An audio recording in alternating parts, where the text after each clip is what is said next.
Bonjour, il a vendu plus de 60 000 exemplaires de son livre, un best-seller, Dieu en plein cœur.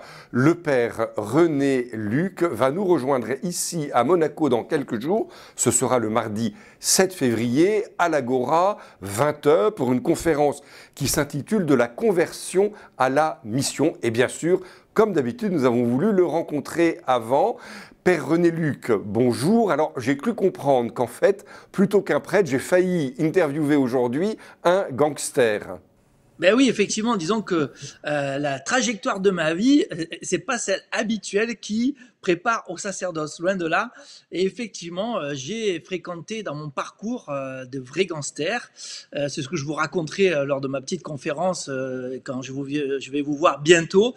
Et effectivement, tout m'a mené dans cette pente glissante vers la délinquance. Et puis, il s'est passé un événement assez incroyable. Et en quelques temps, paf, ça a changé de sens et me voilà parmi vous. Votre livre s'intitule « Dieu en plein cœur ». Est-ce que cela veut dire que lors de votre conférence ici, nous allons nous en prendre plein la tête ? J'ai envie de rebondir un peu sur un message récent qui est un peu le programme du pape François qui disait, en fait, aujourd'hui on ne parle pas d'un côté des disciples et de l'autre côté des missionnaires, mais on devrait parler de disciples missionnaires parce que toute personne est missionnaire dans la mesure où il a rencontré l'amour du Christ ressuscité dans sa vie. Et donc c'est un peu ça le thème de ma petite exhortation avec vous.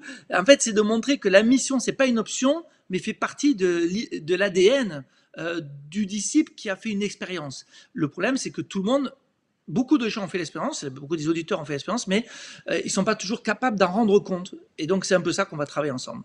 C'est bon.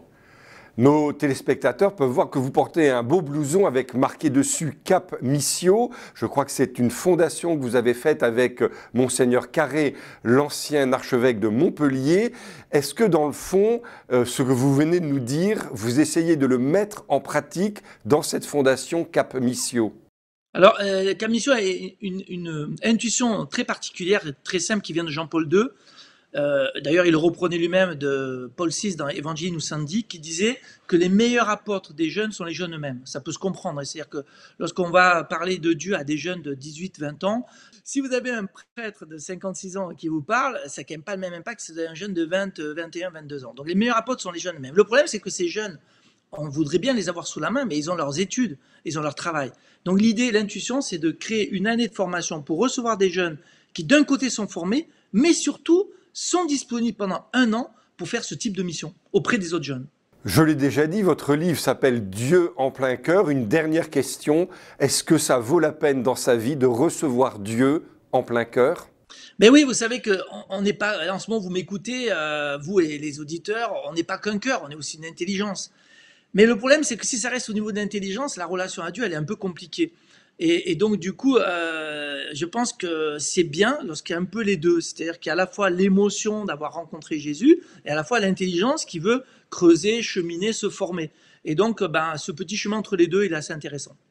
Père René Luc, merci beaucoup. Donc le Père René Luc va nous retrouver ici à Monaco, je rappelle, mardi 7 février à l'Agora, la maison diocésaine, 13 rue Bellevue, à 20 h. On vous y attend, à bientôt.